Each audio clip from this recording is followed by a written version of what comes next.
Hello and welcome back to An Old Man Watches. And first things first, apologies if I sound a bit croaky on this video. I'm just recovering from a dose of COVID. But with that out of the way, today I'm going to be talking about the 1962 mystery movie Carnival of Crime. And after his latest building inspection goes longer than he anticipated, building developer Mike Vorey returns home to find an empty house and a Dear John letter from his wife Lynn. Now, Mike's not the kind of man to just let his wife leave him like that, and he sets out to find her. Whether this is to win Lynn back, or at a minimum insist that she break up with him face to face, doesn't really matter much, as Mike appears to be the only person who cares where his wife may have got to. Even Lynn's own mother seems more interested in her own new romance than in finding her missing daughter. About the only thing that Mike does learn is that Lynn has been repeatedly unfaithful to him with a long procession of lovers. Not something he wanted to learn, but information that becomes dramatically more important when Lynn finally turns up, dead in the trunk of her own car. Mike suddenly finds himself going from looking for his wife to trying to prove that he wasn't the one who killed her. Not an easy task, since after all, he's just discovered he had a great deal of motive to do so.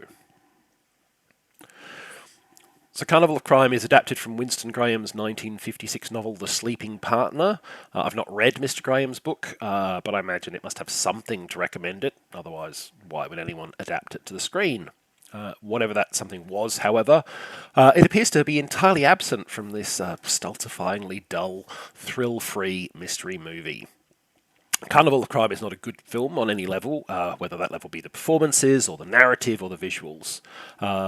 If this video was to be about things to praise in the movie, I would pretty much have nothing to talk about.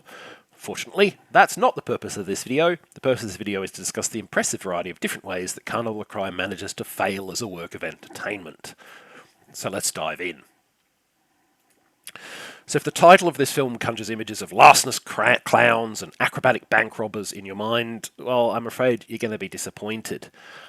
Disappointment will be something of a theme with this movie, of course, but in this case, it's probably not entirely on the film. A movie about larcenous clowns would need to be called something like Circus of Crime. The title of this movie instead refers to the annual Rio de Janeiro Carnival, the largest carnival in the world, an event which actually celebrated its 300th anniversary this year. And look, I'll be fair, the Rio Carnival is a potentially great setting for a crime film. Imagine a heist movie that takes advantage of the opulent floats and extravagant costumes for the Grand Parade, for instance. And you're going to have to imagine it, because you certainly won't get it from this movie. The carnival setting is almost entirely squandered by the script, featuring only in a brief and dull chase sequence near the end of the film. That's just a complete failure to seize on the opportunities presented by the potentially dynamic, colourful setting. Which would be disappointed even if the movie was simply set at Carnival. Given that it's actually called out in the movie's title, though, it's particularly egregious. But at least the film has only failed to deliver on the Carnival front, right? Surely it will deliver on the of crime part of the title. Well, yes, eventually, I guess it does. But the fact of the matter is that for the first hour of the movie, there's not even a hint of foul play. It's just Mike Vorey going from person to person and asking each of them exactly the same questions about Lynn and getting practically the same, largely disinterested answers in response. It's a bit like putting Christmas on the title of your movie and then having 2/3 of the film's runtime actually set in November. So ultimately, none of the film's title has much to do with what actually appears on the screen. A theme that would be continued in the marketing. You can definitely forget about the wild, frenzied sexual pleasures promised by the poster on your screen. Too much risk that stuff like that might be entertaining for it to be included in this movie. In truth, I was thoroughly bored for almost the entire runtime of Carnival of Crime. The only moments where I felt engaged were during a roughly 10-minute period in which a pair of government agents attempt to capture a revolutionary. Now, I wasn't engaged because this segment is well written or acted. It's not, but because I was trying to figure out how it actually related to the main plot and when and where the two plot lines would tie together. Of course, this movie being this movie, the answer turns out to be that this isn't in any way related to the main plot and will never tie up with it or indeed be mentioned again. After the agents finally encounter the revolutionary, all three characters disappear from the movie as abruptly as they appeared and are never referenced in any way. It's like 10 minutes of another film just suddenly appeared in this one and then refused to leave until they'd done their thing.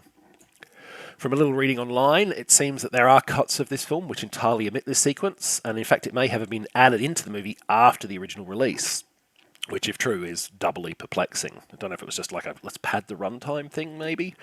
In any case, Carnival of Crime is a bad movie on every front, but I have to admire its commitment to finding a wide variety of ways to be bad.